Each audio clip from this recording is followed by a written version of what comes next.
Bonjour, je fais suite à mon périple sur les chemins de Compostelle. Cette année, je suis reparti sur la Via de la Plata en compagnie de 3 de mes connaissances. C'est ma première expérience de la sorte. Je me suis occupé en grande partie de l'organisation et j'ai essayé de gérer un maximum sans froisser certains esprits. Cela ne fut pas sans quelques énervements, mais dans l'ensemble, tout s'est très bien passé. Après avoir atterri à Madrid, nous empruntons un train pour Zafra et ainsi commençons notre périple.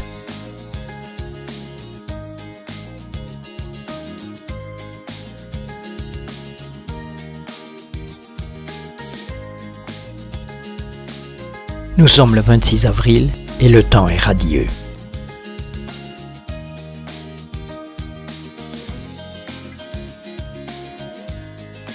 Une petite visite de la ville s'impose.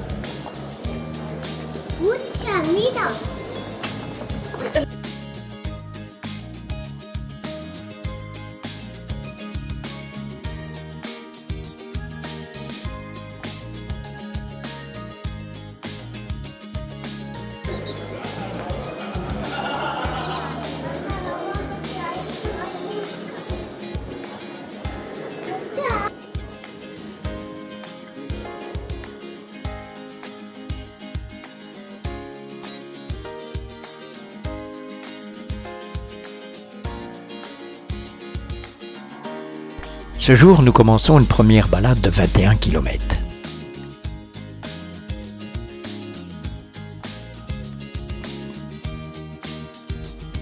Nous nous dirigeons vers Los Santos de Maïmona pour atteindre Villafranca de los Barros.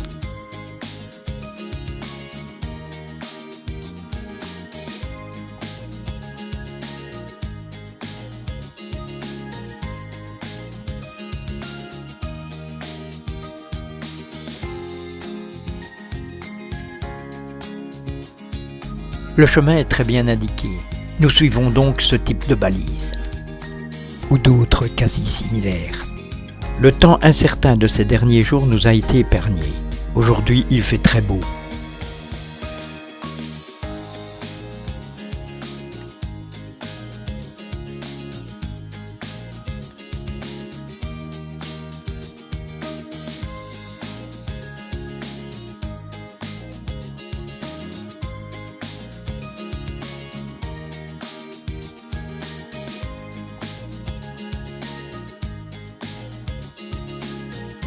Le lendemain matin, nous partons assez tôt, afin de ne pas être accommodés par la chaleur de l'après-midi. Nous devons parcourir 29 km jusque Torremolinos.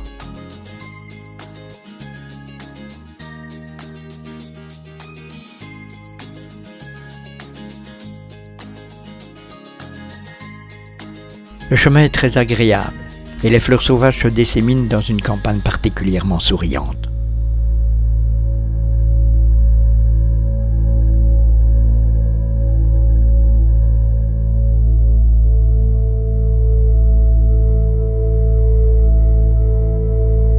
Dans cet afflux de végétation, nous nous dirigeons vers Mérida, située à 16 km.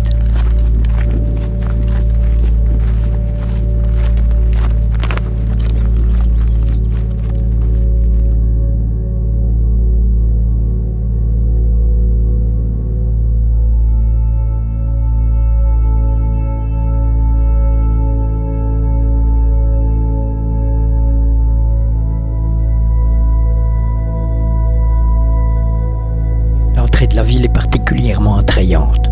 Nous suivons un passage vieux de plusieurs siècles.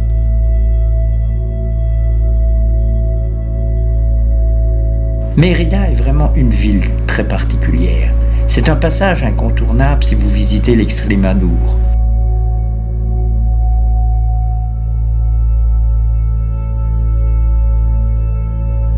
Le théâtre romain est l'ancien centre de divertissement et de jeux d'Augusta et Mérida, ville romaine de la Grande Hispanie.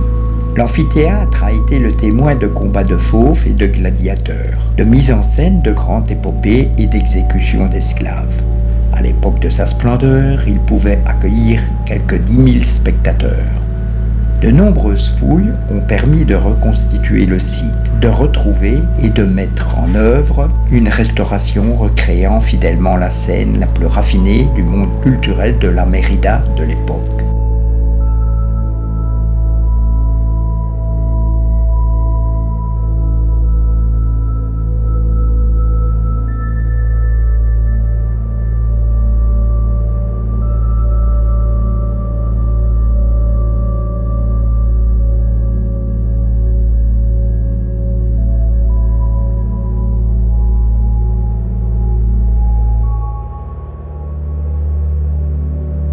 En haut de la ville se trouve le Musée national d'art romain.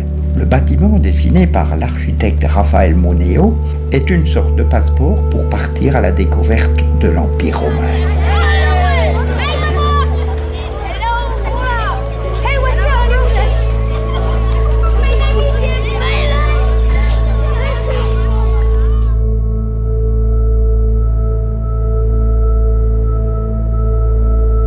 La Plaza de España.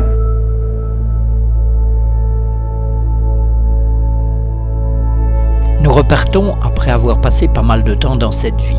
Afin de gagner un peu de temps, un taxi nous emmène jusqu'au site de Proserpina.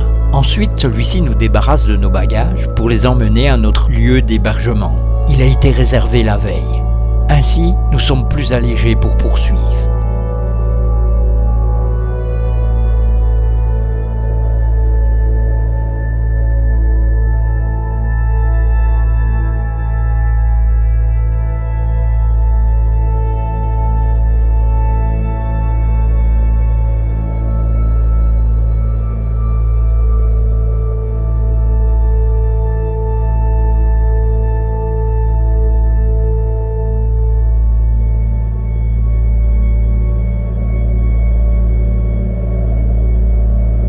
Dans le petit matin brumeux, nous repartons pour une étape de 21 km.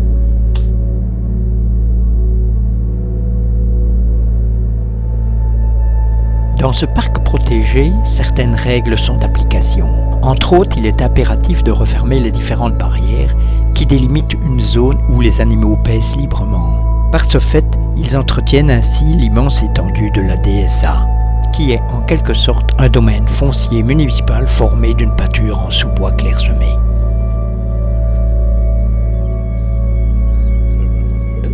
Un genre de sauterelle, oui.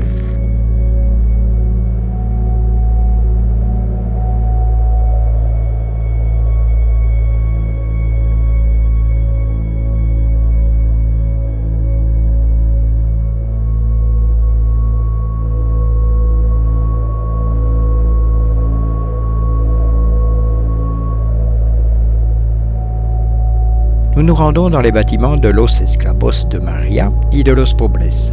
Ce n'est pas à proprement parler une albergue, bien qu'elle soit nommée ainsi. C'est une réception hospitalière chrétienne. Sa tâche principale est l'accueil des enfants dans le besoin, des personnes malades, des personnes handicapées et des sans-abri. À notre passage, nous avons reçu une charmante amulette en forme de croix. Libre à chacun de pourvoir à cette œuvre de charité.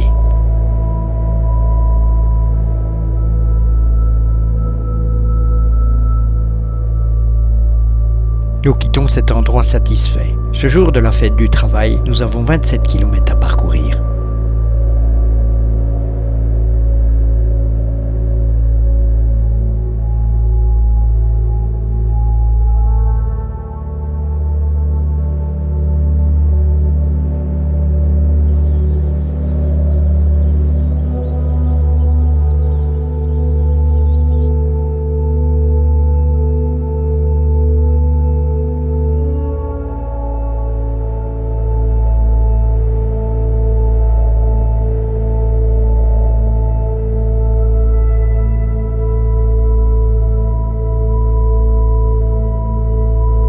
Les chemins sont rustiques et les rencontres assez étonnantes.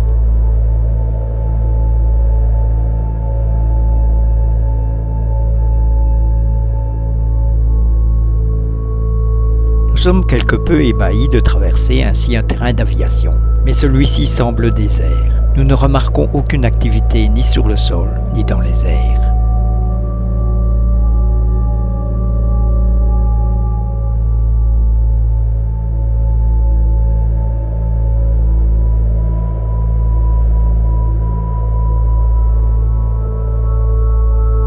L'albergue de Valdesalor est d'une contenance minime. Heureusement, nous arrivons tôt.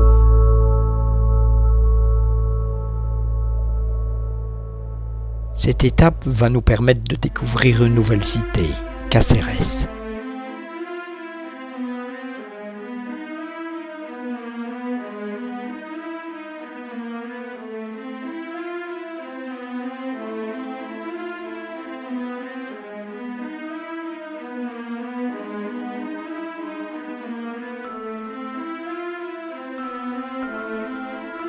Cáceres fut fondée par les Romains.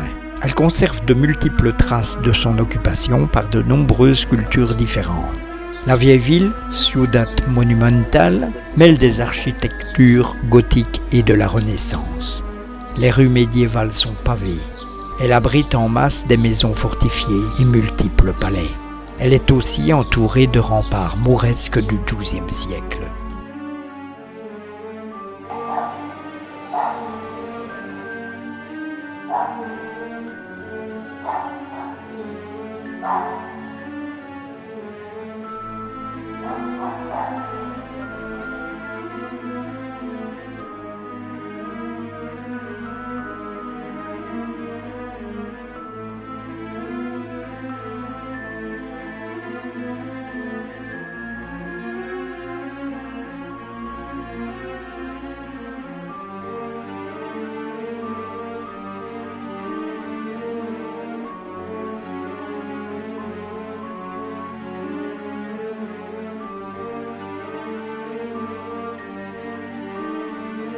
À Cassar de Cáceres, nous rentrons dans l'église et nous tombons en plein office religieux.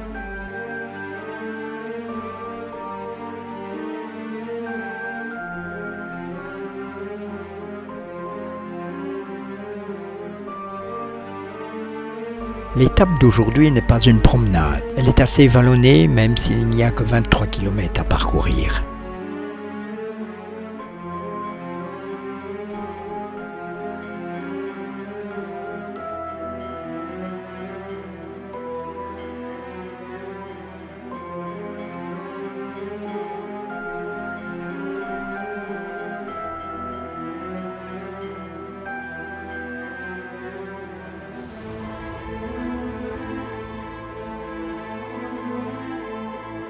Le décor qui se présente sous nos yeux semble quelque peu féerique. On croirait vagabonder au cœur d'un western.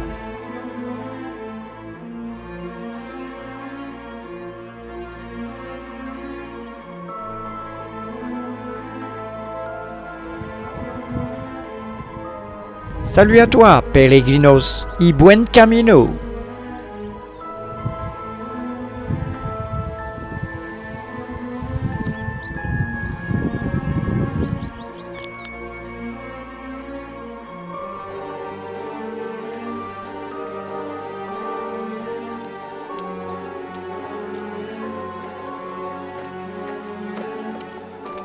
Buen camino.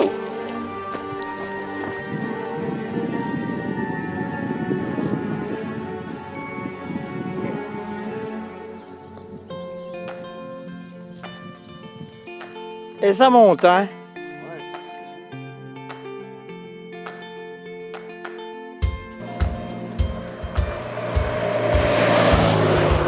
Nous passons sur un pont et nous découvrons un lac qui s'étend à perte de vue. C'est le réservoir artificiel de José María Oriol, du nom de l'ingénieur qui l'a construit. Il est aussi appelé le barrage d'Alcántara qui retient à cet endroit les eaux du Tage.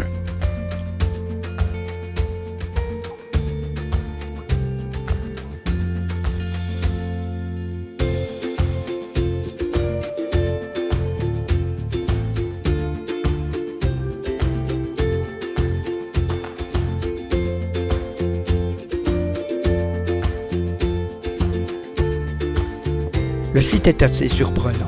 Notre logement est une structure moderne adossée à la colline. Le lendemain, après avoir escaladé un tertre qui a son importance, nous jetons un dernier coup d'œil à cette magistrale étendue d'eau. Les ouvrages d'art ont été construits pour la ligne de train rapide afin d'offrir une perspective ferroviaire aux personnes qui désirent voyager en un temps record ainsi qu'en toute sécurité.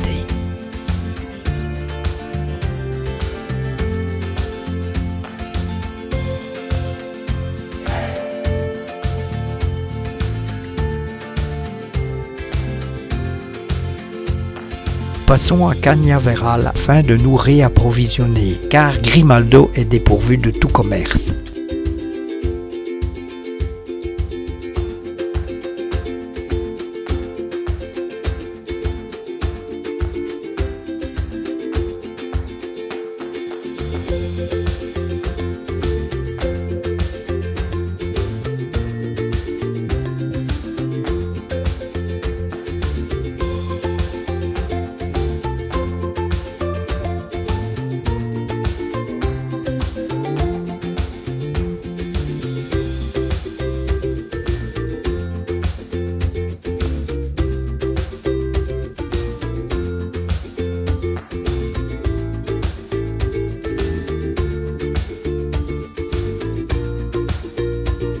Ah! Oh, tellement tac.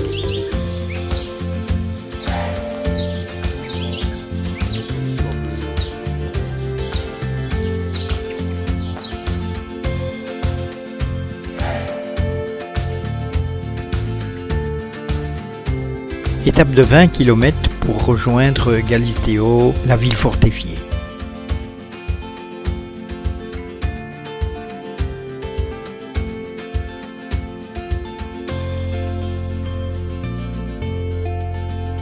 C'est ici qu'on se rend compte qu'il est préférable de voyager à pied plutôt qu'à vélo.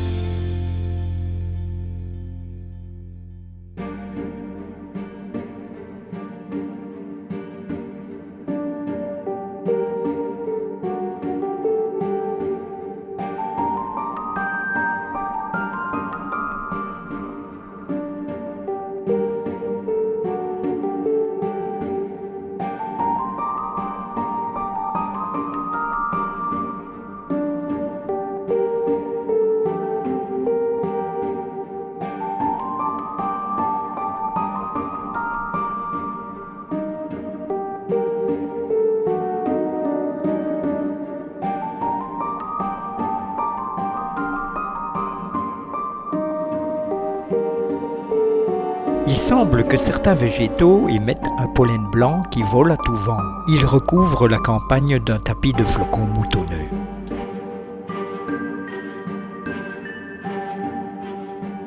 Dans la vallée d'Alagone est située la localité de Galisteo, classée site historique. À l'époque romaine, la localité était connue comme Rusticiana et abritait un des arrêts officiels où le voyageur pouvait passer la nuit ou changer de transport. De nos jours, Galisteo est une belle localité fortifiée. Les remparts datent de l'époque almohade et figurent parmi les plus emblématiques et surprenants de toute l'Estrémadure. Leur plan remonte au XIIIe siècle et furent bâtis avec des galets cylindriques et arrondis de rivières, ce qui leur confère un aspect très particulier.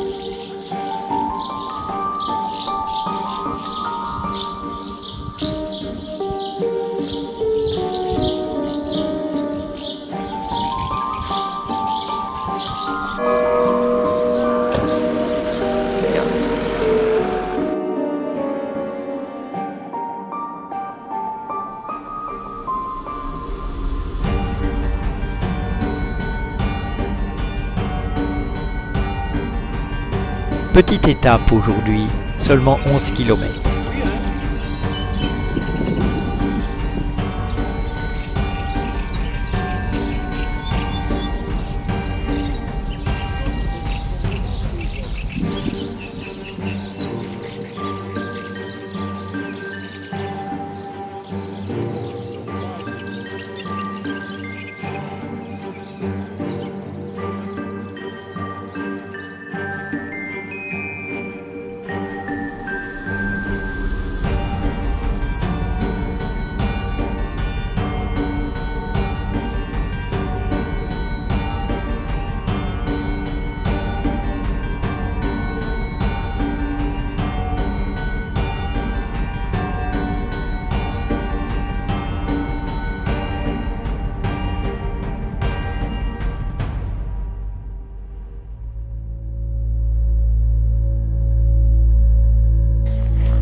c'est ainsi que nous abordons l'énigme des balisages de la Via della Plata en découvrant le grand arc romain.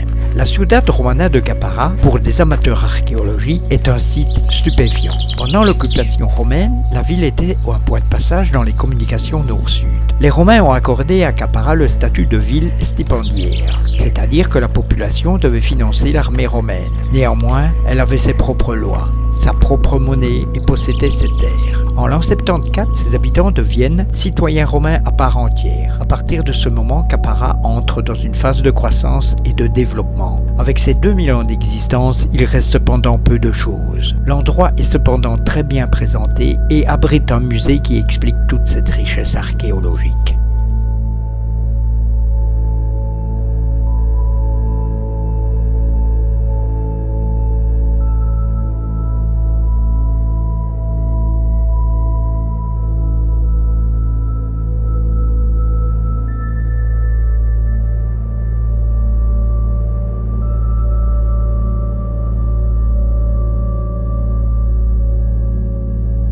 Et oui, hier, fin d'après-midi, un orage a complètement modifié l'atmosphère. Et c'est ainsi que nous sillonnerons cette étape de 26 km sous quelques ondées. Si vous passez par le petit village de Aldenueva del Camino, même si vous n'y marquez pas l'arrêt, vous devez obligatoirement passer à la mairie pour faire estampiller votre crédential. Ils vous délivreront un des plus beaux cachets de tout ce chemin.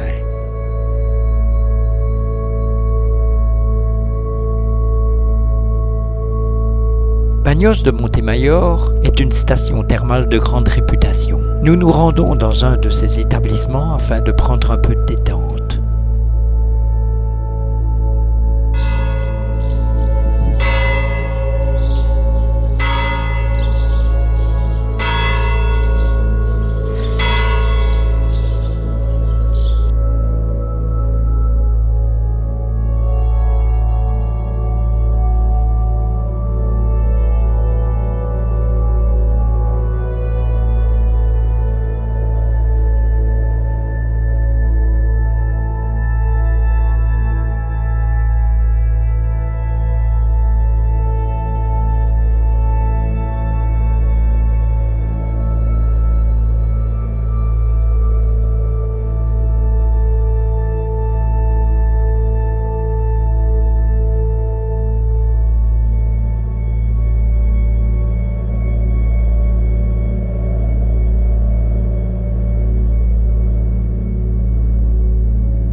Le pavillon de Fuente de Salvatierra est le plus emblématique de la Via de la Plata. Il s'agit de l'albergue parochiale Santa Maria. Le père Blas, curé de la paroisse, offre l'hospitalité depuis plus de 20 ans. Il est l'une des personnes les plus engagées dans la protection et la promotion de la voie du millénaire, avec en plus son implication dans de nombreuses initiatives à caractère social.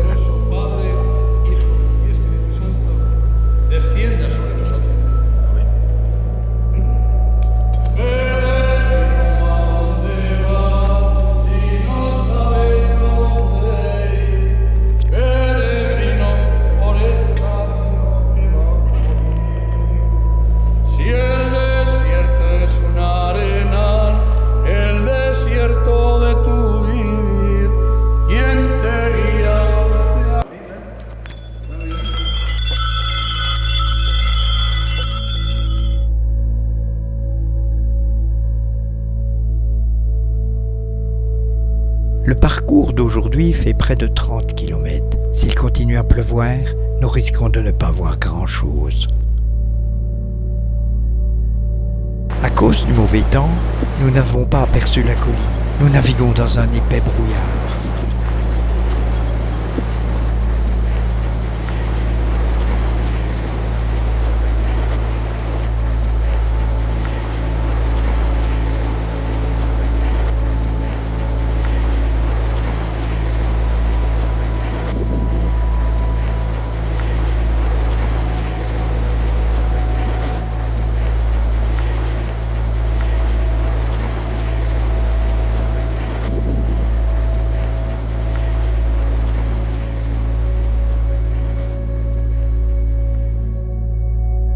Peu à peu, les nuages s'estompent et nous ne tarderons pas à retrouver un temps très acceptable.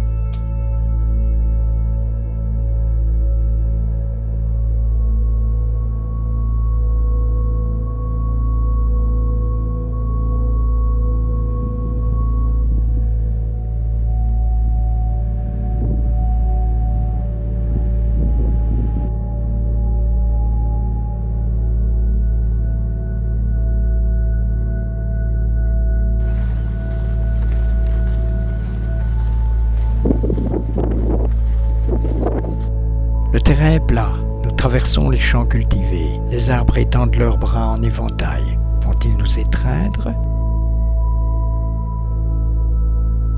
San Pedro de Rosado est un petit village sans grande animation. Lors de notre passage, seul le bar est un lieu où l'on rencontre un tout petit peu d'activité. Il reste encore 24 km pour atteindre notre destination finale. Nous arrivons à Morille. À côté de la mairie, le Monumento a la Maestra rend hommage à la maîtresse d'école.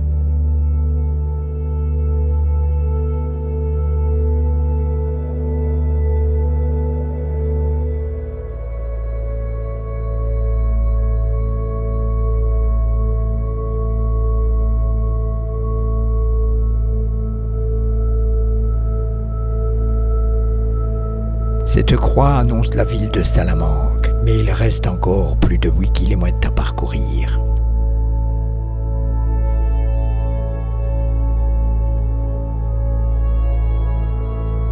Nous parcourons les faubourgs de la ville, puis rapidement nous apercevons les cathédrales.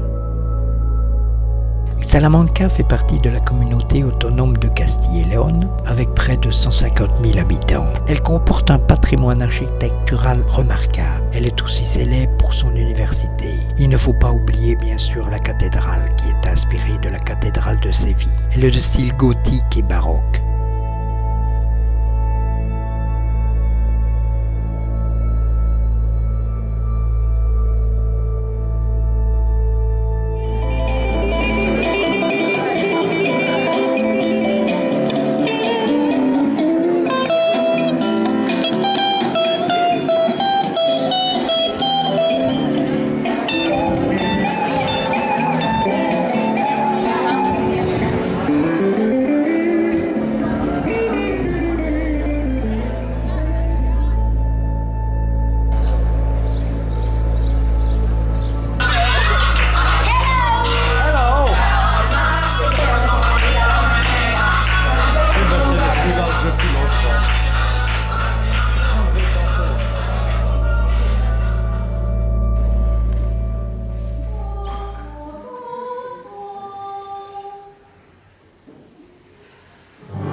Voilà, nous sommes de retour à Madrid. Je laisse mes 3 camarades reprendre l'avion. Quant à moi, je n'ai pas encore fini mon périple. Je prolonge de quelques jours.